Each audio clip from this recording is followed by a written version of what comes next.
Is your old car worth fixing? This is a question I get asked all the time at the shop. Here's a typical scenario. You have a car that's worth $4,000, needs an engine. Engine's $8,000. Most people will look at the scenario, they will immediately say, this is not worth it, we are not totaling the car. And in some cases they'd be right, in some cases they're actually very wrong. And this is something we're going to talk about in this video. How do you actually decide what is worth fixing and what is it's not worth it, let's move on from this car? Because there's a lot of factors and a lot involved, and this conversation stems from my actual experience seeing how customers analyze things either way. And I'll share with you some advice and the most important thing, which we're going to start with right after this.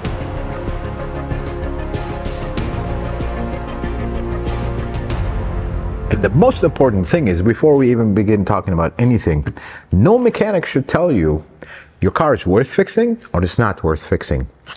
To me, that is actually unethical. Believe it or not, some people will not like this, but that's okay. My job is to tell you what's wrong with the car. My job is to advise you what is the scope of this work. My job is to equip you as the car owner with all the relevant information needed for you to make that determination. I may suggest we lean one way or another, but I will never tell you that flat out, because that is not right. I don't get to decide what is worth it and what's not. I get to give you my professional opinion, diagnosis, estimate with it, and give you advice and have you make that decision. I see so many people feel like they're helpless when it comes to their car repair and decisions like that. You should never be helpless. It's your car, it's your finances, it's your decision. You have to make that decision. You know, I see so many folks that have made so many big decisions in their life and they're super successful in their careers. They struggle to make a small decision about their car. Never be that person. That's power to the people. You're the owner of the car. You must make these decisions. My job is to give you all the information to make the right decision based on actual data from the car. With that, let's talk about, is your car worth fixing? Old car. Here's the general mentality of folks. Car is an investment. I will never total my car. This repair totals my car over. It's actually not a good way to look at it. Because if you really look at a car as an investment, unless you're buying rare exotics and Ferraris and Lamborghinis that there's 2 and 3 off, the car is never an investment. You will always lose money on a car. Flat out. Just let that sink in for a second. There's not a lot of people that make money out of buying a car, using it, then selling it and for a profit and moving on. That is a fantasy, just so you know. Car dealers may be able to do that, but not average Joe. If you're buying a car for the sake of flipping it, that takes a lot more work than just driving the car for a few months and selling it. Just so you know that. And usually, there is gray areas involved with that. With that said, you need to take a logical look at everything. You got to a point in your car where it has major repairs, and every car will come to a point in its life, when we're talking about cars you're keeping 10, 15-year-old car plus, it comes to a point where so many stuff pile up and they all come needed at the same time that it's going to be a big build of repair. And that's the point where you can't pick and choose what you do, because I see people do this all the time. Certain things you can easily push repair-wise, but when it all piles up and they're all essential stuff, you can't pick and choose what we're going to do. You either fix the car right and keep it, or move on from it. Don't start doing half methods and half repairs and look for a discount and look for a cheaper way to mend it just to keep going. That's not a good idea, because in the end, you're not going to come ahead, because you're going to waste your time, which most people don't think about. You're going to waste potentially your safety and your family's safety, and that's not good. There come a point where you got to make that decision. And I will share with you some of the thought processes of the folks that I've talked to almost daily. Fortunately, that's how car business is. Making these decisions and rationalizing. sometimes you gotta rationalize things, because kind of one of those things where you make a decision and you stick with it and we hope for the best. That's when it comes to cars, it comes down to this. So here's a scenario. You got a car, it's worth $4,000 on the market today. It piled up repairs where it needs $5,000-$6,000 worth of repairs. Ideally, we wouldn't want to get it to this point, but every car will somehow find its way to getting to that point. Don't immediately jump into, I'm not spending more than what the car is worth, I'm just going to sell it and buy something else. Because the number one question I want you to ask yourself is, what are you going to buy? You're going to buy a car just like it? Most people's rationale will be, well, my car is worth $4,000. I'm about to spend $5,000 on it. That's $9,000. Let me go buy something for $9,000. If that's your thought process, I would like you to reconsider. Because whatever you're going to go buy for $9,000 is a year away from becoming a $4,000 car that needs $5,000 worth of repairs. You ever think about that? 'Cause that's actually the case. When we're looking at a small spread in price range, even though you have a $4,000 car and you're looking at $8,000 cars, in your mind you are thinking, I'm buying double the car in value, but in reality you're buying a 2-3-year-old newer car from what you already have. So there come a point where you need to decide, what kind of owner are you? Are you the kind of owner that keeps buying old cars that are broken down, endangering the safety of your family and everybody around you, and just never fix anything, and then after a year sell it and buy another one, sell it and buy another one? Because there are people like that. There's nothing wrong with that. Everybody has their own choices, and I get it. Or are you the kind of person that buys a car and wants to keep it for 15, 20 years? Because if you're that person, when your old car that you've had for 15, 20 years comes to that point, your first thought may be, well, I'm just going to go buy a new car and keep it for another 15, 20 years. If you are that person, I would actually advise you to think about it, because unless you're going to go buy something significantly better than your car, then it may make sense to actually keep your old car. If things are not a big question mark. If the reason your car needs so much work is because things caught up, it's multiple small things that just added up to a big bill, not really structural stuff, or the car is super rusty, and this is where your mechanic that is inspecting the car needs to tell you this flat out. This car is beyond its mechanical limits. When I get a car in the shop that has holes in the frame, like a truck, I take that as this is beyond its mechanical limits. Let me tell you why. Some folks will disagree. Yes, you can go and weld pieces, structural stuff just to keep the frame going and we'll be okay. But all you're doing there is just hiding the rust that is already there. There is no going around it. The only way to repair properly is to replace that frame, which is a monumental task, which basically you're better off getting rid of this car and buying another one that doesn't have rust. That is one scenario. Another scenario, now I'll tell you an exact scenario. You have a Camry, needs struts, needs a rack and pinion, has some transmission leak, needs an axle, needs brakes, needs tires, needs some other suspension work, something small, drive belts, tensioner. Well, that adds up very quickly. All of a sudden you have a $4,000 car that needs $5,000 worth of repair. Believe it or not, things are getting very expensive, folks. We're not even talking about a major engine rebuild or needs a transmission or needs all that.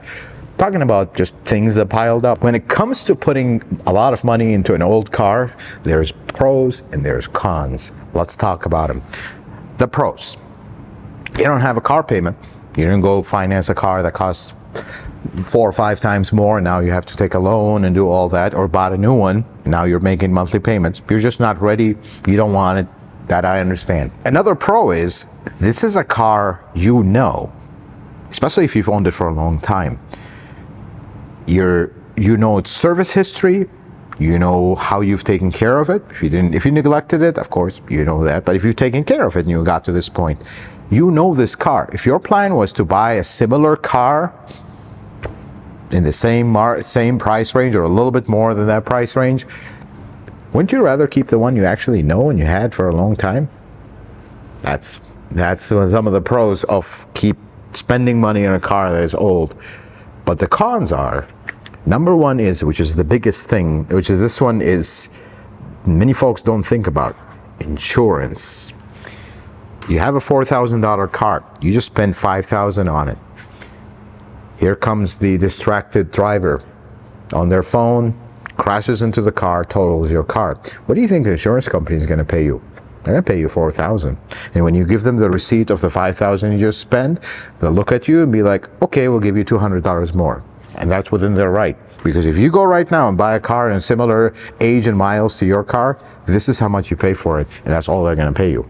So you basically lost your entire, I don't want to call it investment, your entire money that you put into it. So that's another consideration. Where do you live? What kind of drivers do you have around you? Do you live in a big city with everybody distracted? Or do you live out in the countryside where things are more calm, there's less accidents? You got to think about this stuff. The other con is, and this is also important, did the person that inspected your car actually go into depth and kind of analyze the whole car and kind of look at the long-term reliability of this car? Because if they didn't, you could be putting bad money after bad, flat out. Because if your engine is gone and you're debating, should we rebuild this engine, should we replace it or not, I don't even, in that case, when I have a car like that in front of me, I don't even look at the engine. It's done. There's nothing to do there. What about the rest of the car? That's what I worry about. Because if you're going to put all kinds of money to fix an engine, how is the suspension? How is the transmission? How are the tires? How are the brakes? Because if you all of a sudden do this engine and you were not aware that there's all this other stuff wrong with the car, and then 6 months later we got to spend another $5,000 to do it, well, maybe you could have made a different decision from the beginning. And the last thing I will leave you with, in some cases, arriving to that point, is my old car worth fixing? It might be self-inflicted. Every person owns a car deep, deep inside, sometimes they'll never admit to it. They know how they treated that car. Did you take care of it? Did you neglect it? Because you were busy, you didn't know, or you just, I'll be fine, I'll be fine. If you did that, don't you think it's a good idea to possibly move on? And some folks will say, well, that's not ethical. You're going to send your problem to somebody else. No. You're going to trade in the car. Whoever buys it, you need to fully disclose everything you know about the car and move on. Some folks will be okay with that. There's all kinds of folks from all kinds of walks of life. But if you actually took care of this car and you did your absolute best, and every car will arrive at that at some point, that's the tipping point where I need a full picture. In that case, even get a second opinion if you're not sure about your mechanic, to make sure that they gave you a full, proper inspection in this car, to anticipate as much as possible. It's never 100%, but to fully anticipate what is the roadmap for this car going to be for the next 5 years. Well, speaking of years, what is your plan? See, I always say this, what is the plan with this car? See, we said it in a previous video and I'll say it again. Don't own a car until the wheels fall off. I don't want my wheels to fall off. It's kind of dangerous. Have a plan. I'm going to put this money in this car. I'm going to keep it for 5 years. And at the end of the 5 years, regardless of how good this car is, I am selling it. I'm going to go buy a brand new car and keep it for 15, 20 years. That's a plan. Because you also don't want to run a car so down that it becomes valueless. There's a point where you exit, and this exit out of a car it happens when the car is around 10 years old, just around 100,000 miles. This is a deciding point of a car, because that's when your car tips from a not old car to an older car. We're starting to get some age, some miles on this car. Cars' values usually dip around that mark. And if you're going to exit out of a car, that would be the ideal time to exit and move on. Kind of cash out and go into something else. But beyond that point, you are usually going to end up spending more than the car is worth consistently without realizing it. Is that a bad thing? It is not. A car is not an investment. It is a tool that is supposed to work for you, but you also have to continuously pour money into it to keep it going. even reliable cars. That's just how it is. And if everything is great, you're still putting gas, you're still paying insurance, you're still cleaning it and spending time to maintain it and doing everything. So the car is never an investment. When you look at it as an investment, it is absolutely a horrible idea to fix an old car. But when you look at it from the logic of, what is my plan with this car? What is my return on this investment? Don't look at the investment itself, it's just a return. If I put this much money into this car and I've done all my research, I've done a proper thing with it, am I going to be able to semi-reliably drive it for 5 years and then move on? But you got to stick to your plan, and that's important, because I've seen people do that, get to the end of their plan, and then let's just keep going, and that's when things go really south. Folks, have a plan, think of things logically. That idea of, I'm not totaling this car just to fix it and keep it, that is a wrong assumption. Doesn't mean that you might not end up doing that decision of moving on from it, but you got to look at all the facts. Here's what I'll leave you with. You get into this situation, car needs repairs more than what it's worth. Here are the data that you need to have in front of you before you make a decision. How much is it going to cost to fix it as it sits today? What potential issues could I have with this car over the next year, 2, 3? Things that are wearing down, that are not to a point where it needs replacement, but they're coming up. That is important. And the other thing is, what is your car worth as it sits today? And the last and the most important thing, did you go shopping for cars? Did you see what cars are out there? So you know what to budget for, what am I paying for this new car? You got to have all this in front of you before you can actually correctly decide, is my old car worth fixing, or is it time to move on?